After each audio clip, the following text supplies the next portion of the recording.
네, 안녕하십니까. 반갑습니다. 황윤수입니다. 우리가 지난 강의 시간에서 한비자의 법치를 제대로 시행될 수 있도록 하는 술치에 대해서 살펴봤습니다. 그죠? 칠술과 육미에 대해서 알아봤죠. 이번 강의 시간에는 한비자의 국가 통치 체계의 세 번째 기둥, 첫 번째 기둥은 법치, 두 번째 기둥은 술치, 세 번째 기둥이 세치입니다. 세치. 그러니까 도대체 세치가 내용이 어떤 것인지, 그리고 누가 세치를 처음부터 주장을 했던 것인지를 살펴보도록 하겠습니다. 세에 대해서 가장 강력하게 주장했던 옛 고대 법가인 신도라는 사람이 있습니다. 신도는 기원전 395년도에서부터 기원전 315년까지, 그죠? 약 한 80세 정도를 살았네요. 꽤 오래 산 사람이죠. 기원전 4세기 살았는데 이 사람에 대한 기록이 많이는 없습니다. 그 중에서 맹자순경열전, 사마천이 쓴 사기의 열전 중에서 맹자순경열전, 그 내용에 보면 신도에 대한 얘기가 잠깐 나와요. 그 내용을 보면 신도는 조나라 사람이었습니다. 조나라라는 것은 어떻게 되죠? 우리가 아까 진나라라 그랬죠. 진나라. 그죠? 진나라가 우리가 한나라, 위나라, 조나라, 한위조 세 개 나라로 나눠졌다고 얘기를 하죠. 거기에서 조나라. 이 조나라 사람이었어요. 그래서 조나라 사람으로 제나라에 가면 직하학궁이라는 게 있습니다. 직하학궁. 요새로 따지면은 어떤 연구원 같은 데요. 쉽게 학술 연구원 같은 데입니다. 직하학궁에 있는데 거기 선생들이, 유명한 선생들이 76명이 있었다는데 그 중에 신도도 한 명이었습니다. 그래서 직하학궁, 나라에 어떻게 보면 싱크탱크죠. 직하학궁의 선생을 역임을 했습니다. 그리고 신도는 특히 처음에 그 한비자 얘기할 때도 얘기했습니다만은 황노학에 굉장히 심취해가지고 황노학의 취지를 밝히는 논문을 12편이나 만들었다고 기록이 되어 있습니다. 황노학이다 그러면 뭐라 그랬죠? 옛날 고대 황제의 통치 이론, 그 다음에 노자의 무의지치, 노자의 통치 이론, 국가 통치 이론을 잘 섞어서 국가를 다스리는 방법론을 얘기했던 부분이 황노학이라고 얘기했죠. 이 황노학에 심취해가지고 논문을 12편을 밝혔는데 그 논문들의 주 내용은 뭐냐 그러면 여기 나왔듯이 세를 중시해야 된다. 지도자의 권위, 권세, 권력, 이 세를 중시해야 된다라는 거하고 법을 중시해야 된다 하는 두 가지 사상이 이 신도의 주 사상이었습니다. 자, 신도가 이 편찬했던 이 12편 논문을 기술한 부분들이 이 신자. 우리 신불에 할 때는 신불에는 이 신자였지만 신도의 신자는 삼갈 신자예요. 이 신자, 신중하다 할 때 신자라 그럽니다. 이 신자라는 책에 나오는데 12편의 논문이 다 실려 있는 게 아니에요. 뭐 다 소실되고 당나라 태종 기원 후 서기 626년부터 649년까지 23년간 당 태종이 재위를 했는데 그때 당 태종 때 편찬한 군서치요라는 책자, 거기에 수록된 7편의 논문이 있었어요. 군서치요에 7편의 논문이 있었는데 그 중에 보면 위엄이 있는 덕, 인순이라는 것은 천명에 순명한다 이런 뜻이죠. 군신관계 등 7편의 논문이 있고 청나라 때 학자였던 전희조라는 학자가 편찬한, 전희조는 1800년대 인물이니까 이때 만든 수산각 총서라는 책에 보면 이 신도가 말했다라는 내용이 한두 줄씩 이렇게 어디서 수집했던 그런 일문들이, 일문이라는 것은 조각된 규절이란 뜻이에요. 일문들을 모아서 수록했는데, 쉽게 얘기하면 이 당태종이 만든 그 책 중에 나오는 7편 논문, 그 다음에 전이조가 수집했던 일문들을 모아서 만들어 놓은 책이 바로 신자입니다. 그래서 오늘 내가 여러분들한테 내용을 소개해 드릴 내용은 바로 이 신자 책 속에 있는 신도의 사상이 어떤 사상인지 그거를 한번 알아보는 시간이 되겠습니다. 직하학궁, 이건 여러분들 그 옛 고전을 읽다 보면 굉장히 많이 나와요. 뭐 역사서에도 나오고 다양한 공자, 맹자 뭐 이런 서적에도 나오고, 직하라는, 뭐 여기 보면 직하궁이라고 있죠. 예전에 그 제나라 때 보면 제나라 수도에 임치라고 있는데, 제나라 수도가 임치예요. 임치의 서쪽문의 이름이 이 직문이었어요. 직문인데 직문 바로 밖, 그러니까 문 안은 아니고 수도 직문 바로 밖, 그러니까 지금으로 따지면 우리가 예를 들어서 뭐 판교 정도 되겠죠. 서울 수도권 바로 밖. 그러니까 그걸 직하라고, 바로 밖이라 그래서, 바로 아래라 그래서 직하라고 해서, 서문 바로 밖, 직하 학궁, 거기에 있는 학궁이다. 그 제나라 위양하고 선왕 때 만들었죠. 그래서 말 그대로 세계의 인재들을 끌어들여서, 결국은 왜 끌어들이는 거죠? 부국강병, 자기네 나라가 부유해지고 강하게 되기 위해서 지혜들을 빌리고자 인재들을 끌어모리는 학궁을 만든 거죠. 말 그대로 여기 보면 정책연구원이, 그 나라, 제 나라의 왕실부설 정책연구원이라고 얘기할 수 있습니다.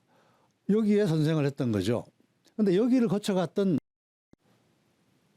우리 성인들이 많아요.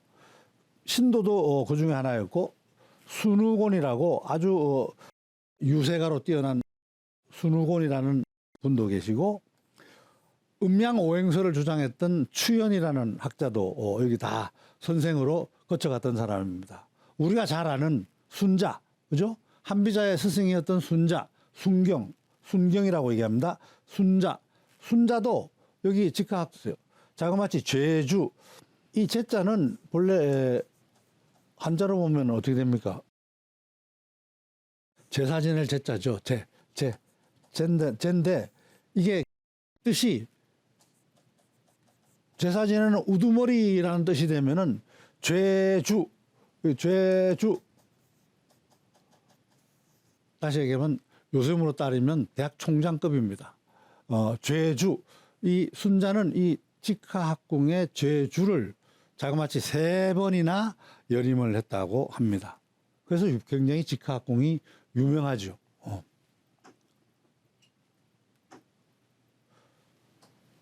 그래서 그 우리가 백가쟁명이라고, 소위 백가쟁명이라고 얘기하는, 그죠?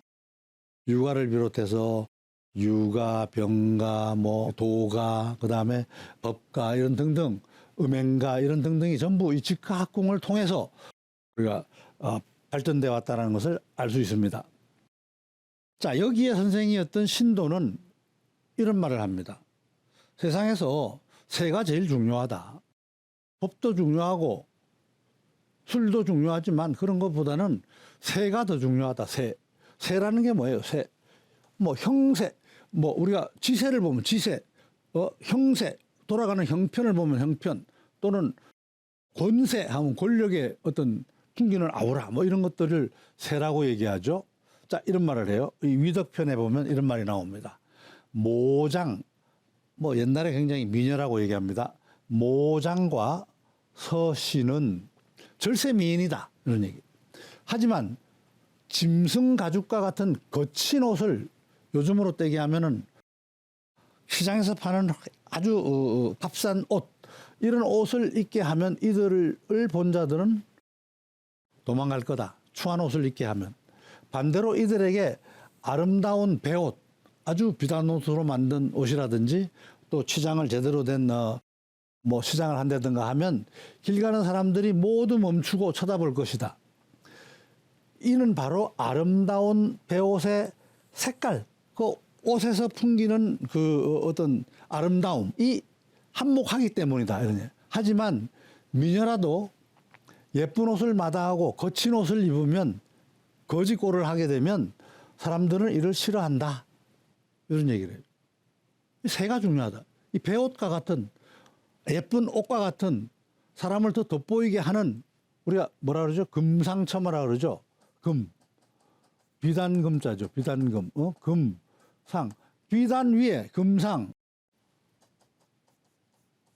첨은 뭐예요? 첨가다죠. 첨화.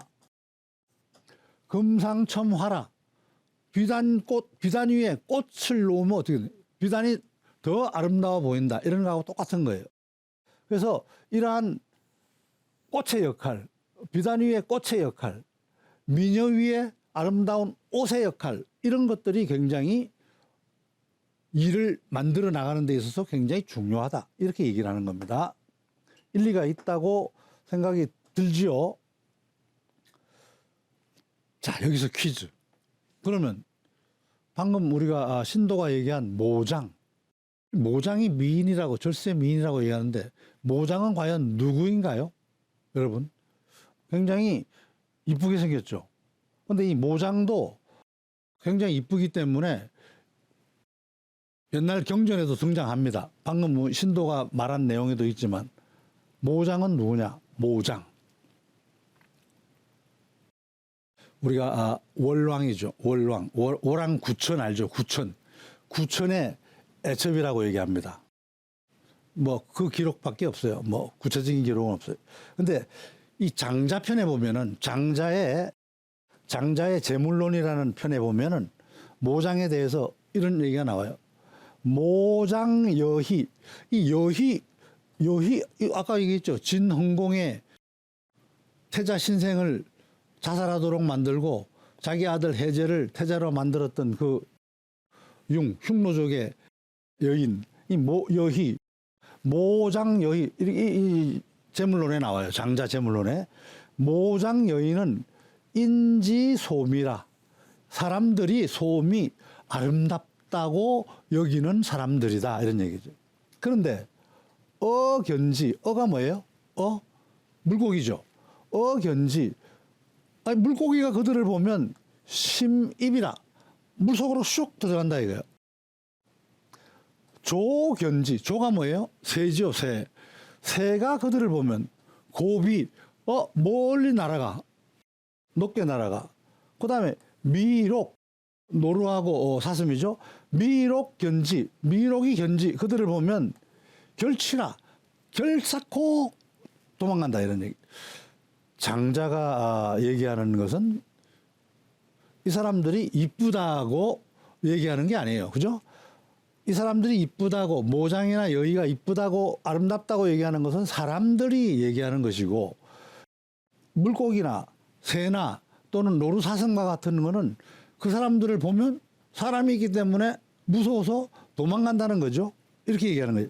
자, 이 사자, 사람, 물고기, 새, 그 다음에 이 사슴, 이 사자가 숙지, 누가 아느냐, 이거 누가. 숙지, 누가 천하지 정색, 천하의 진짜 올바른 색, 올바른 정색, 천하의 진짜 올바른 아름다움을 누가 아는 것이냐, 이런 얘기. 장자는 제물론에 이런 얘기를 해요. 그 장자가 얘기하는 뜻은 뭐예요? 보는 사람 눈에 따라서 다르다. 우리가 모장이나 여기를 아름답다고 얘기하지만 그건 사람의 눈으로 보는 것이고, 물고기나 새나 사슴 눈으로 보면 그렇지 않을 수도 있다라고. 제물론이라는 것은 모든 물건이, 모든 사물이 다 같은 선상에 있다라고 얘기하는 그런 의미로 제물론이라고 썼는데, 장자가 얘기한 그 제물론 편에 모장 얘기가 나와요.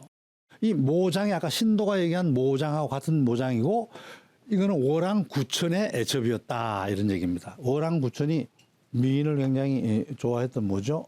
지도자들 다 미인 싫어하는 사람 없지만. 자, 그 다음 두 번째 아까 얘기했던 서씨는 누군가요? 서씨. 오늘은 좀 우리가 미인들 얘기를 좀 하고 있습니다. 서씨는 누구예요? 여러분 아시는 분? 서씨. 우리가 장각에 여러분들 혹시 중국 장각에 여행 가보셨나요? 거기 장각에 여행 가시면은 거기에 서씨하고 누구하고 다음 편 답에 나오는 누구하고 도망가서 그쪽으로 들어가서 살았다 하는 그런 전설이 있다고 얘기를 합니다. 서씨는 누구냐?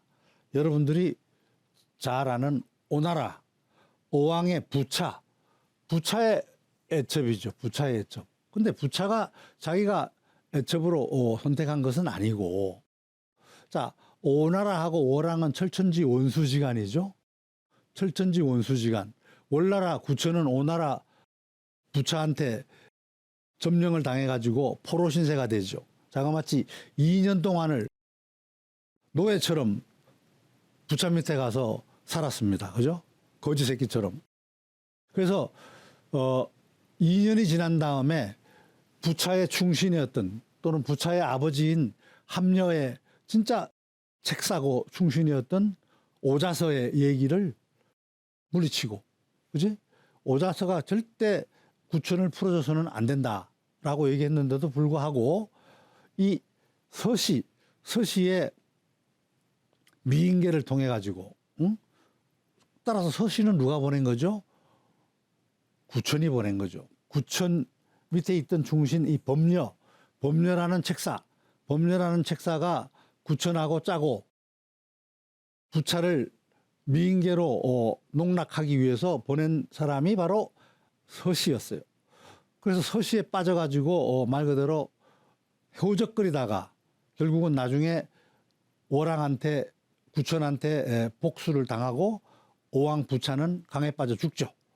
그래서 복수를 하게 되는 겁니다. 구천이. 그런데 어쨌든 그때 그 부차 옆에서 구천과 법녀, 오랑 구천과 법녀의 전략 전술을 기묘하게 잘 충실하게 따랐던 여자가 바로 서씨예요. 서씨. 그래서 부차의 애첩이. 부차는 그 미모와 아름다움에 빠져가지고 헤어나질 못했다고 얘기를 합니다. 그래서 와신상담 여러분 많이 들어봤죠? 철천지 원수 와신이라는 게 무슨 뜻이에요? 와는 눕는다, 신은 숲이라는 뜻이에요. 나무 잘라놓은 그 더미, 숲더미, 와신 그 숲더미에 침대에 눕지 않고 편안한 침대에 눕지 않고 그 아주 딱딱하고 어려운 나무 짝 묶어놓은 데다가 거기서 잠을 자면서 상이라는 건 맛본다, 맛볼상. 담이라는 거는 웅담할 때 담이죠. 쓸개담. 와신상담이라는 거는 바로 구천. 그죠? 올나라 왕인 구천이 복수심으로부터 나온 거죠. 구천은 거기에서 나무 짝대기 묶어놓은 그 위에서 잠을 자면서 웅담을 매달아 놓고 그 매일 저기 쓴 맛을 보면서 내가 언제든지 이 복수를 한다라고 해서 결국은 복수하게 되는 그런 고사성어도 바로 여기서 나왔습니다. 그 고사성어가 목표를 달성하게 해준 여자가 누구냐? 바로 서씨였죠. 서씨. 그래서 서씨는 굉장히 또 다른 고사로 유명하기도 합니다. 서씨 빈목이라는 말이 있어요. 이 빈자는 얼굴을 눈을 찡그리다. 찡그릴 빈이에요. 빈목, 눈을 찡그리다. 서씨 빈목. 본래 이 서씨는 굉장히 아름다운 미녀였지만 이 속병이 있었어요. 속병이 있어가지고 속이 아프면 이 미간을 찡그렸어요. 근데 지나가던 아주 못생긴 추녀가 그것을 보고 야 저렇게 이쁜 여인이 찡그리니까 더 이뻐 보이는 모양이다. 나도 저 미녀를 쫓아서 미간을 찡그리는 걸 해야 되겠다 해서 찡그려다가 말 그대로 우스개를 당했다는 그런 전설이 있는 거죠. 그 무턱대고 남을 쫓아하는 그런 뜻으로서 서씨 빈목이라는 고사성어도 바로 이 미녀 서씨로부터 나온 얘기입니다. 자, 오늘 모장도 얘기했고 서씨도 얘기했고 미녀에 대해서 얘기를 지금 많이 하고 있는데요. 그러면은 마지막 퀴즈. 중국 고대의 4대 미녀가 누굽니까? 여러분 뭐 살면서 많이 들어봤을 거예요. 4대 미녀. 사진은 지금 제가 다 보여드렸는데 4대 미녀. 우리가 미녀 하면 그냥 미녀 아름다움. 우리나라의 미녀는 누군지 모르겠어요. 뭐 지금 손예진, 김태희, 블랙핑크 여러분들 미녀. 이 당시에 고대 미녀는 좀 안 좋은 측면에서 자신은 미녀지만 결국은 지도자를 헷갈리게 만드는 그런 역할들을 했다고 해서 경국지색이라는 말로 우리가 표현을 많이 하죠. 경이라는 게 뭐 기울경자, 기울경, 기운다. 경국, 나라를 기울이게 하는 지의 색이다. 미녀를 색이라 그러죠. 경국지색이다. 이 4대 미녀는 말 그대로 경국지색이었어요. 첫 번째 미녀는 조금 전에 말씀드렸던 오나라 부차를 말 그대로 마음을 휘어잡고 자기 얘기한 대로 따르도록 만들어서 결국은 올나라한테 패배하도록 만든 마타하리 같은 역할을 한 서씨, 춘추시대 서씨죠. 두 번째가 이거는 뭡니까? 왕소군. 왕소군은 후한 때 원제라는 황제가 있을 때 후궁이었습니다마는 왕한테 바치는 이 초상화를 그때 네모를 안 바쳤다 그래서 제대로 이쁘게 안 그려줬던 모양이에요. 본래 엄청난 미녀였는데 이쁘게 안 그려주니까 원제는 이 왕소군을 찾지를 안 했어요. 그런데 결국은 그때 흉노족이 자주 쳐들어오자 거기에 대해서 여기에서 이제 후궁을 하나 보내서 공주를 하나 보내서 흉노족에 선우하고 결혼시키는 그런 기회가 있었는데 그 역할로 이제 왕소군이 가죠. 왕소군이 가가지고 선우하고 결혼해가지고 아들도 낳고 선우가 죽자 그 아들이 다시 왕소군하고 해서 자녀를 낳고 거기서 살아갔습니다. 굉장히 이 미녀였던 모양이에요. 근데 항상 고국을 그리워해서 이 금을 항상 이 초상화에 보면 들고 있어요. 고국이 그리울 때마다 금을 탔다고 얘기합니다. 그 다음에 이 세 번째 미녀, 초선이죠. 초선.